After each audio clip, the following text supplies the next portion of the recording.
ॐ कृष्णाय वासुदेवाय हरये परमात्मने प्रणतः क्लेशनाशाय गोविंदाय नमो नमः।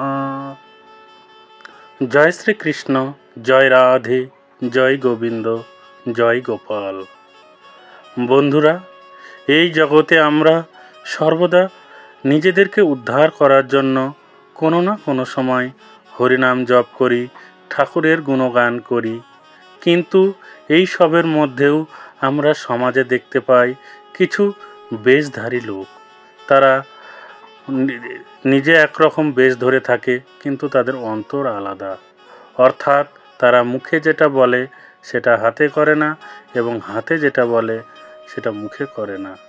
এই সব লোকগুলিকে আজ আমরা জগতে ভণ্ড, মিথ্যাচারী এবং প্রতারক ও কপটাচারী রূপে জেনে থাকি। এই সব লোক থেকে সবাইকে দূরে থাকা উচিত। তাই আজ আমরা এই ভিডিও থেকে জানতে পারবো যে সমাজে কারা এই সব মিথ্যাচারী, ভণ্ড ও প্রতারক, এবং কিভাবে এদের কাছ থেকে আমরা রক্ষা পাব, সেই বিষয়টি আজ আমরা এই ভিডিওর মাধ্যমে জানতে পারবো। তাই আপনারা অবশ্যই পুরো ভিডিও দেখার চেষ্টা করবেন এবং চ্যানেলটিকে সাবস্ক্রাইব করে দেবেন। তো চলুন শুরু করা যাক। শ্রীমদ্ ভগবদ গীতার 3য় অধ্যায় কর্মযোগে এই বিষয়ে বলা হয়েছে। কর্মযোগের 6তম শ্লোকে ভগবান শ্রীকৃষ্ণ বলেছেন, কর্মেন্দ্রিয়াণি সংযম্য য় আস্তে মনসা স্মরণ ইন্দ্রিয়ার্থান বিমূঢ়াত্মা মিথ্যাচারো স উচ্যতে। অর্থাৎ অনেক মিথ্যাচারী আছে যারা কৃষ্ণ ভাবনাময় সেবা কার্য করতে চায় না, কেবল ধ্যান করার ভান করে, কিন্তু এতে কোনো কাজ হয় না, কারণ তারা তাদের কর্মেন্দ্রিয়গুলিকে রোধ করলেও মন তাদের সংযত হয় না। অন্যদিকে মন অত্যন্ত তীব্রভাবে ইন্দ্রিয় সুখের জল্পনা কল্পনা করতে থাকে। তারা লোক ঠকানোর জন্য দু একটি তত্ত্ব কথাও বলে, কিন্তু এই শ্লোকে আমরা জানতে পারছি যে তারা হচ্ছে সবচাইতে বড় সমাজের প্রতারক, ভণ্ড। বর্ণাশ্রম ধর্মের আচরণ করেও মানুষ ইন্দ্রিয় সুখ ভোগ করতে পারে, কিন্তু বর্ণাশ্রম ধর্ম অনুসারে মানুষ যখন তার স্বধর্ম পালন করে তখন ক্রমে ক্রমে তার চিত্ত শুদ্ধ হয় এবং সে ভগবত ভক্তি লাভ করে। কিন্তু যে ব্যক্তি যোগী সেজে লোক ঠকায়, সে আসলে ত্যাগীর বেশ ধারণ করে ভোগের চিন্তায় মগ্ন থাকে।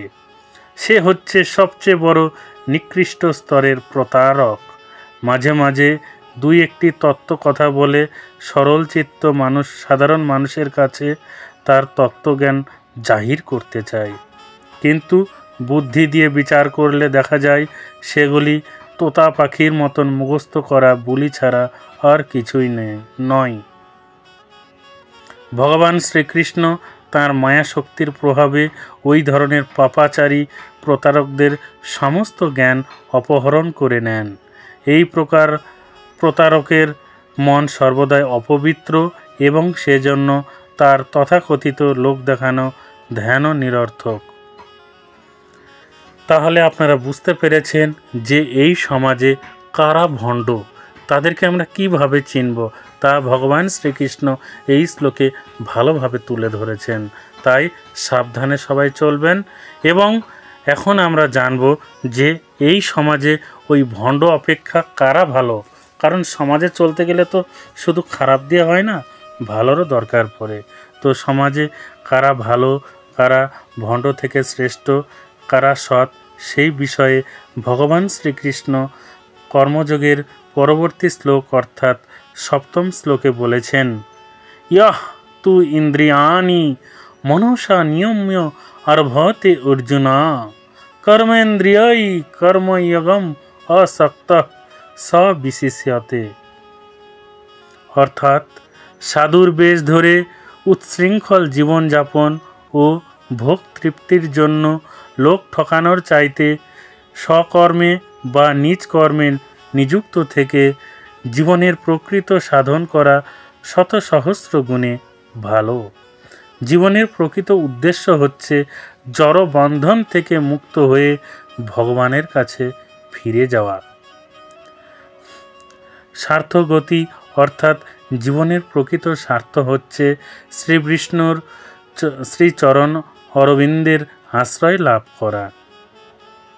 সমগ্র বর্ণাশ্রম ধর্মের উদ্দেশ্য হচ্ছে মানুষকে সেই চরম গন্তব্যের দিকে নিয়ে যাওয়া।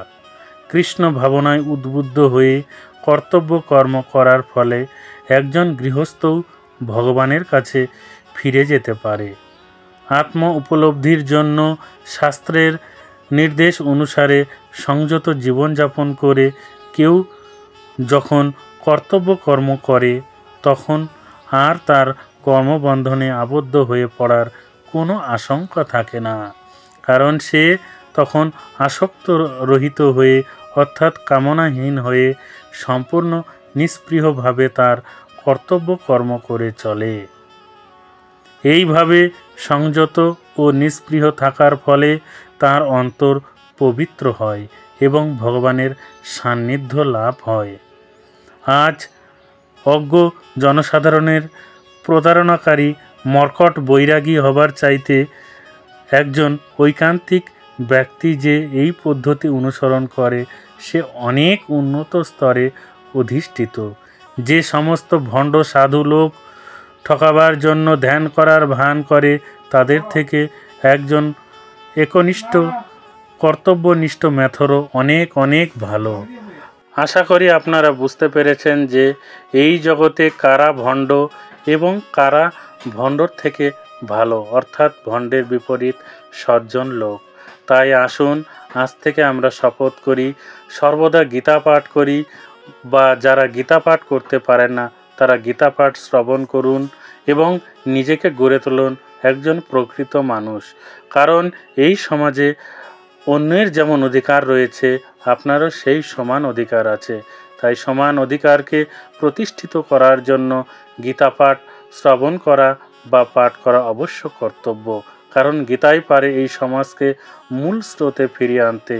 তাই সবাই মিলে বলুন জয় গীতা, জয় শ্রীকৃষ্ণ, জয় রাধে, জয় গোবিন্দ, জয় গোপাল। তাহলে দেখা হচ্ছে পরের কোনো এইরকম ইন্টারেস্টিং ভিডিও নিয়ে। সবাই ভালো থাকবেন, সুখে থাকবেন, ঈশ্বর আপনার মঙ্গল করুন। জয় শ্রীকৃষ্ণ, জয় গোপাল, জয় রাধে, জয় গোবিন্দ,